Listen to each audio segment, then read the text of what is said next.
I'm going to now lead on to Elena for your presentation, please. So that's Elena from Barcelona on Comu. Apologies for the pronunciation there with my very Yorkshire accent. That's fine, Francis. So good afternoon, everybody. I'm really happy to be here, and thank you for the invitation to this plenary session of the State of Us. I think you have been through very interesting sessions these past days, and well, I hope we can share our experience as a citizen platform currently running the city of Barcelona, as most of you may know. And so I shall begin with, I have no slides to show, but of course, after my intervention, I can send you the presentation so you can have it all, and you can share it. So I shall begin with the origins of Barcelona and Comu. So Barcelona and Comu didn't come out from nowhere. It all started in June 2014 when a group of people from the city's social movements, such as PA, the anti-mortgage platform, neighborhood activists, cooperative movements, came together to invite current progressive political movements and parties to join and present an alternative to bring back the city to their citizens for the upcoming municipal elections in May 2015.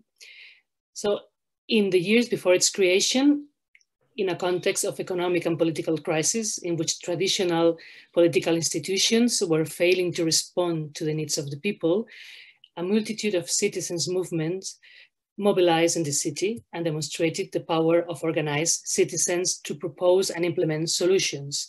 Surely you may know Indignados, 15M, the anti-mortgage movement with PA, the anti-austerity movements, and so on. All had learned how to self-organize and campaign. So we took the social networks, we took the streets, but however, we found that change was blocked from above by the institutions. So the moment had arrived to take back the institutions and put them at the service of the common good. So we decided to win back the city to their citizens through Barcelona and Comu, a citizens platform led by activists and ordinary people. And we created then this new electoral platform with two big decisions. One was the idea of confluence. So we had social movements and civil organizations, plus involving some small and new political parties. Small means like the former, let's say, Communist Party and the Green Party, and of course Podemos, was at that moment also a new political party, and also plus individual citizens.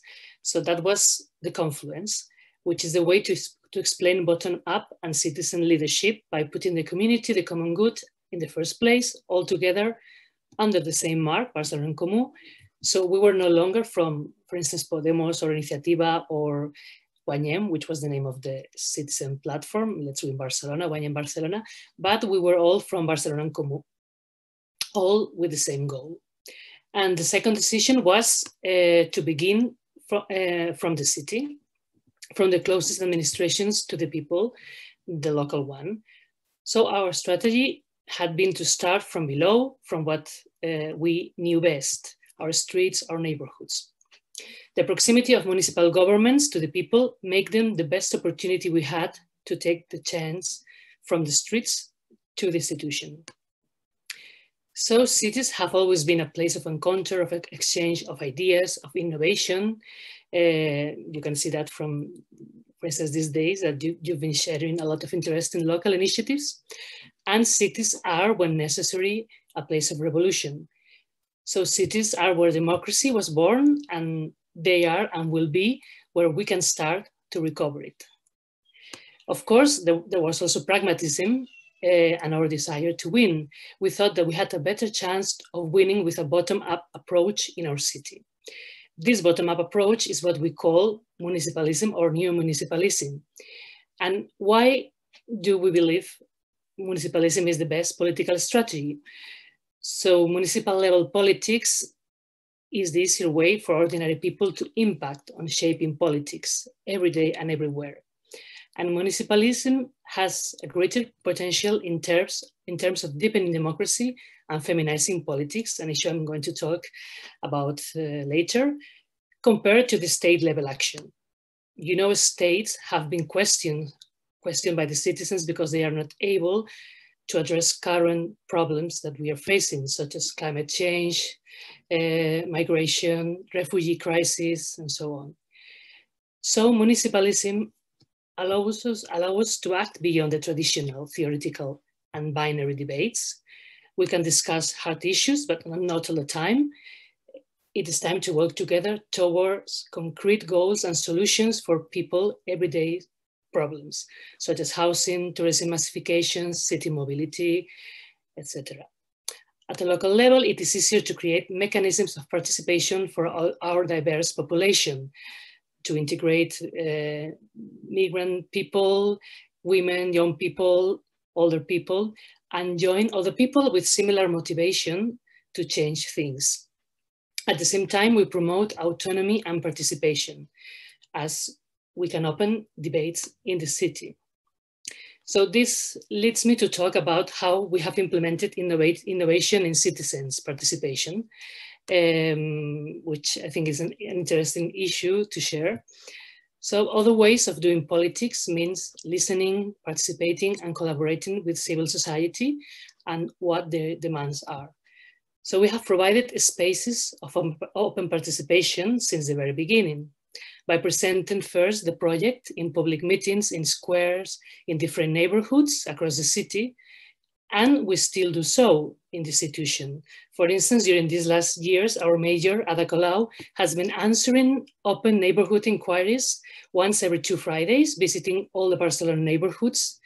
Of course, this was before the pandemic, and now after the pandemic, she's beginning to visit 2 neighborhoods every week without being announced, because we think that being in the streets, it's the best way to know what's going on in the city, and not spending so much time in the office.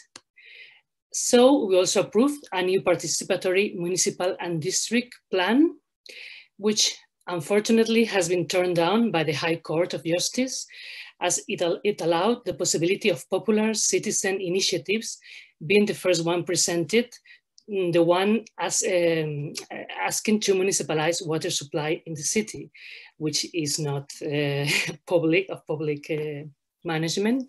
And this, of course, was a big threat to the company actually in charge of the water supply. I was in Barcelona. And so that's why they appealed to the court. So this affected the whole participatory plan, which is on hold now. And then we have what we call e-democracy through the use of the online platform, Decidim Barcelona. So let's decide on Barcelona. And this is an open source traceable platform, which we have shared with other municipalities to be used, and that allowed to build our electoral program in a collaborative way, but it has especially been a tool for citizenship to decide on local policies. For instance, both individual citizens and organizations could introduce proposals for the municipal action plan and then vote for them. And now, in this moment, we have going on the first participatory budget process through it, where 30 million euros of the city investment can be directly decided by Barcelona citizens. And now we have 200 final projects, 20 for each district, and they will be finally voted this June. And of course, the final projects will be executed. So during this year and next year. But the Decidim, this platform, is mainly a platform that can be used to present citizen initiatives.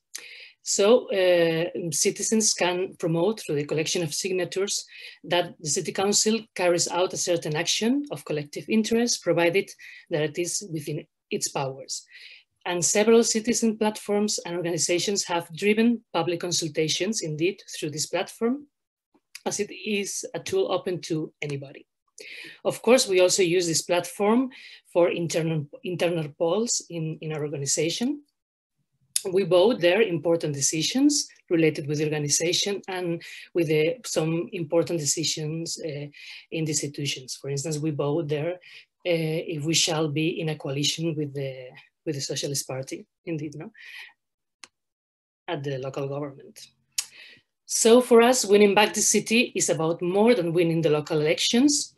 It means putting a new transparent and participatory model of local government, which is under citizen control, into practice. It also means implementing fair, redistributive and sustainable policies to respond to the economic and political crisis. For us, the institution is a tool, not a goal in itself. The movement we've built, the communes, it is now more important than ever. So to put into practice a more participatory form of governance, to support the politics proposals made by the City Hall, to be outside the institution at the same time, which is a challenge, and to build our own discourse outside the institution. And so I'd like to briefly talk about the issue of feminization of politics. I know you may be interested in that because for us is a very important point. As Laura Perez, the fourth Lieutenant Mayor by Barcelona City Council and responsible of the feminist area at the Council, says in the chapter Feminizing Politics Through Municipalism from the Fearless Cities Guide, history show us that feminism is invariably brave and transformative. We must continually insist on the central importance of feminism and its teachings as a form of political practice, because this is a practical application of the old adage that without feminism, there can be no revolution. Without an intervention in daily life, in what is happening all the time, no real change is possible. So this is from the chapter of the Fearless Cities Guide.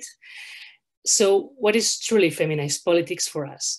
So for us, there are like 4 key points. The first basic condition of action is parity, of course, of men and women in the spaces where politics takes place. For example, our executive and administrative teams are collective and gender balanced, and the team that governs the city is 50% female. And so we try to promote gender balance and gender equality within the organization first.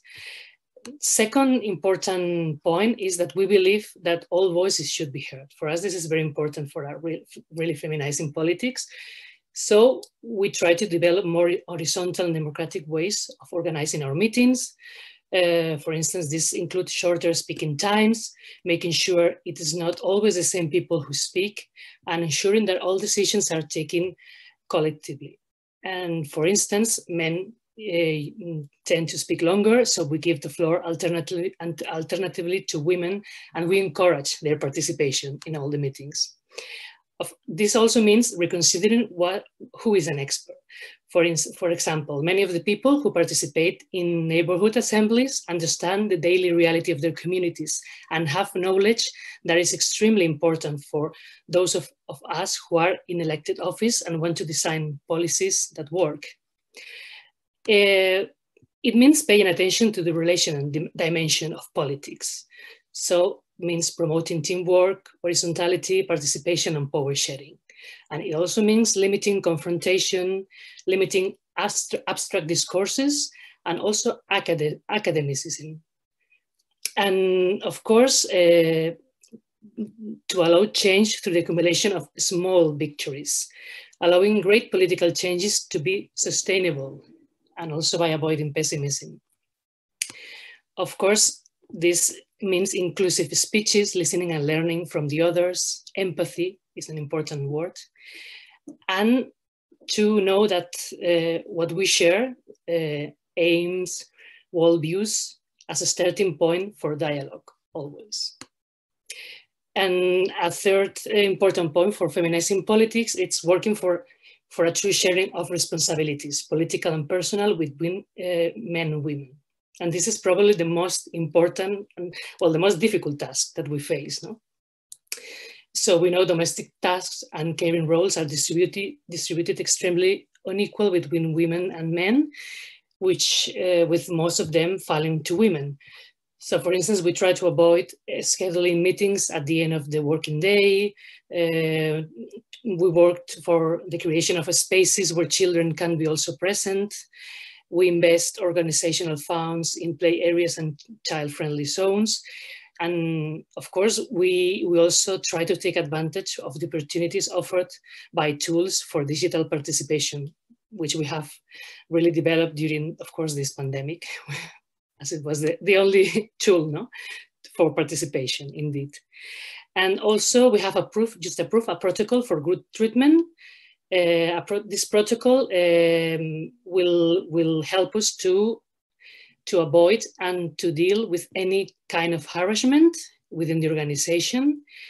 And also it will be really focused on awareness and prevention, no, more than in punishing. No?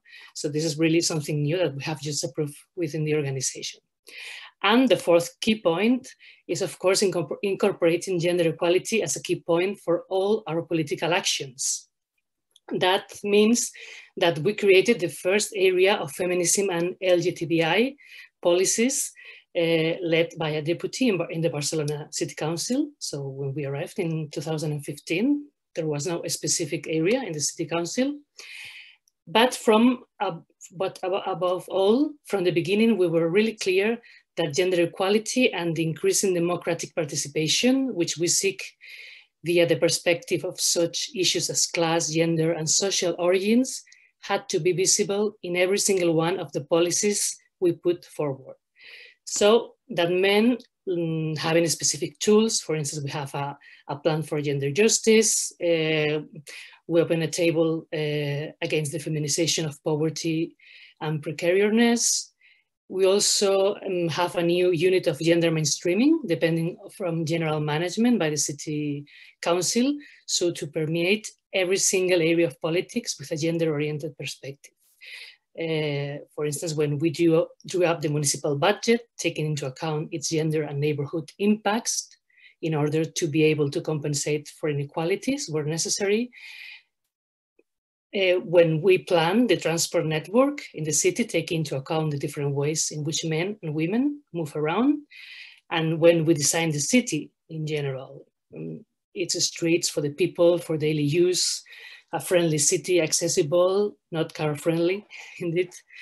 And of course, when we are thinking about the city economic policy, and we have put people at the center, and we have recognized care work as essential for both life and the generation of wealth in the society. This shift in perspective implies modifying public budgets to provide a collective response to the care needs of the people. And of course, I can just say some specific policy actions. For instance, we have creating a free municipal babysitting service at the most vulnerable neighborhoods, doubling attention to gender violence victims, offering specific labor counseling to more than 6,000 women in a precarious situation during this last year, reducing by 35% the number of homeless women by creating specific centers for them. Then, of course, having a specific measure with more than 50 initiatives to promote women in the technological sectors, and helping transgender people through a specific job counseling service. These are some examples of really specific policy actions related with feminizing politics.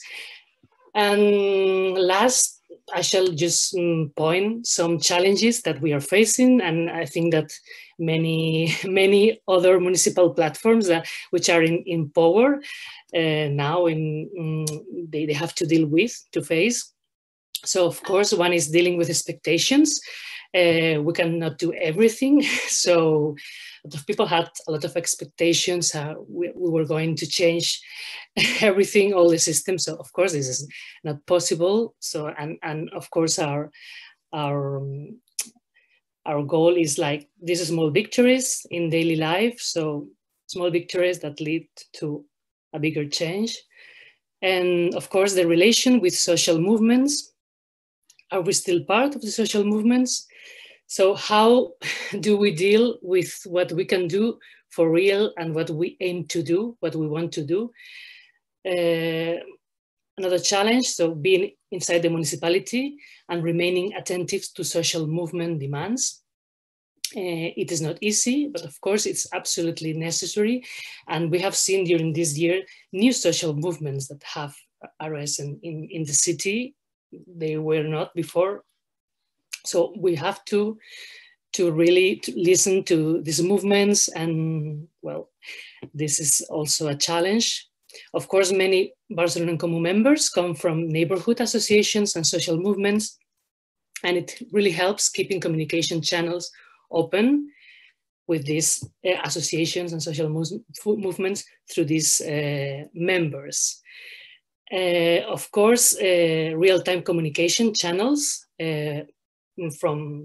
with municipal councillors, with Barcelona Comu as organizations. So keeping regular meetings, how to combine day-to-day decisions that we have to take with reflection and with the organization on how to achieve long-term changes and long-term goals. This is also a challenge. Of course, we also have a code of ethics that limits how many years we can stay in a position, limits our salaries. But this code of ethics needs to be updated, of course, and there's also a challenge. Another challenge is that we are now in a government. We were in a minority government before, and now with the last elections, we are in a coalition with the Social Democrat Party. So this is really a daily challenge, and I can say it because I'm in a district where we have a Social Democrat in charge in our district, but the government is shared. So this is something difficult because they have, of course, a different view of politics. And of course, dealing with media, because media is controlled by elites and big economic groups, and they are all against us. So we try to use other media, social media. Well, it is really difficult. And of course, working on topics that can gather majority supports and build from these small victories to show the path to big changes that need a majority support. And last challenge is that now we are facing endless court appeals to our most radical policies. The last one trying to stop the special urban plan for tourism accommodation, which was an instrument to regulate tourism accommodation in the city. And of course, this plan has been appealed at court. So of course we are struggling that it can really go on because this is really helping us to avoid the proliferation of tourism accommodation in the city center, but in the city in general, and reverse the process of expulsion of residents. Because as you may know, housing is a big problem in Barcelona indeed at the moment.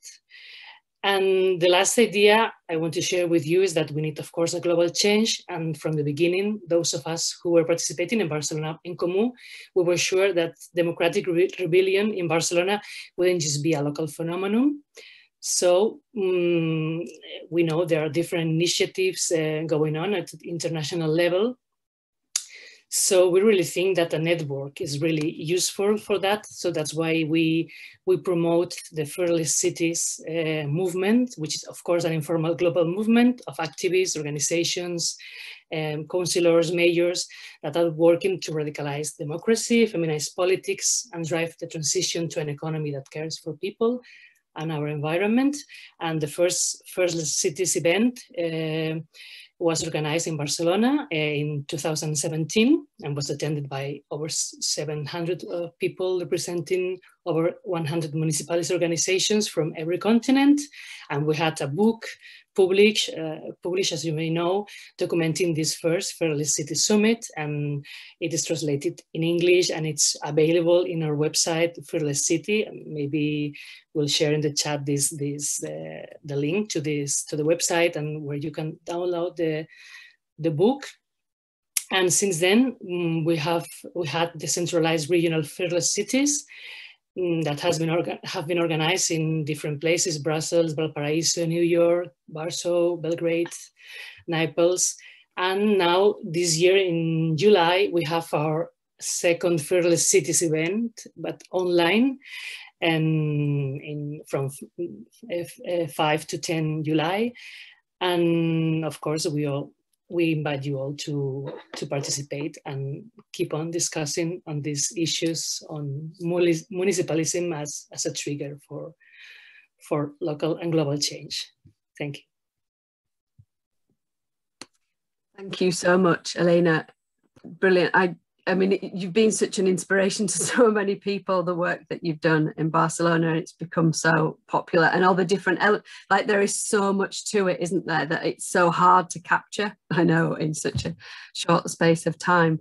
There's quite a few, there's lots of questions that we probably don't have time for right now, but we'll pick a few out. Ed, did you have one that you wanted to ask? Yeah, I mean, like you said, there's so many questions here, and I'll try and take some of them together. There's something about, there's quite a technical question about the level of sort of participation sort of through the population. How many citizens sort of agree to this approach, and how many of them actually take part? And is it easier to get beyond, you know, just to get to, I suppose, more ordinary citizens as opposed to just activists? You mean in this platform, in the? Yeah, I suppose, yes, in the platform, yeah. I don't know the number. I don't have the numbers exactly. I can look for them, I mean, for the participation. Of course, this is not everybody participating with these e-democracy tools, because of course we have a gap, a technological gap, also in our society, related, of course, with access to technology, and which we have seen during this pandemic, indeed, that many people could not have access to home schooling, some children. So of course, but of course, yeah, there's a lot of people that were participating, and especially when we were dealing, for instance, with the Municipal Action Plan, and a lot of like kind of old neighborhood associations, which are mainly composed, I would say, by men and all, I would say, older people, and they were making an effort to present their initiatives through, you know, the platform, and to get them to be voted. And indeed, the most voted project when we were building this Municipal Action Plan was one action that we really could not do, because it was really a huge action to cover one of the main, let's say, roads that go around Barcelona, the Rondas. So it was impossible to do so. But of course, this means they have really a big mobilization capacity when they won. And so this is also to show, well, not to show, I mean, to let people be aware that they can really mobilize when they want to achieve something. So they were really able to mobilize a lot of people to vote for this project.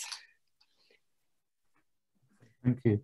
Probably got time for one more, but time's getting on. I mean, there was a sort of question really about, which takes you back to the sort of the early stages about sort of, you talked about confluence. It seems like building confluences and political alliance seem to be something that we really struggle with here in the UK. How did you get that to come about? What were the challenges?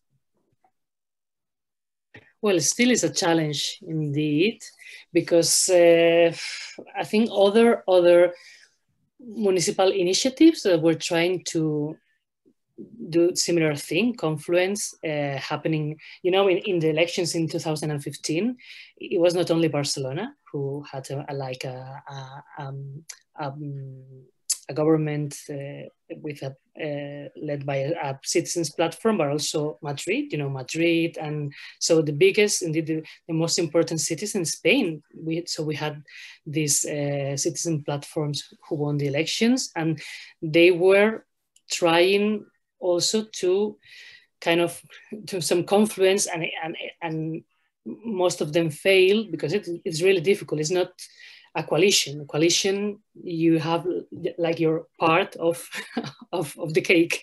It's like, and then to be in a confluence means not forgetting, because you are, of course, maybe in political party or in a civil organization or social movement, but you are now under the Barcelona Comu name, mark, and project. So it means like a project that is like above all of that, because you are working for the same goal. So for us, I think it was a success because we were all very clear that we had the same goal, and even if we are of course diverse in a conference, we have diversity, and to deal with diversity is both a challenge and opportunity. Of course it is a challenge because you have different opinions on different issues, but of course it is an opportunity because of course you get a richer debate, and you get more different opportunities and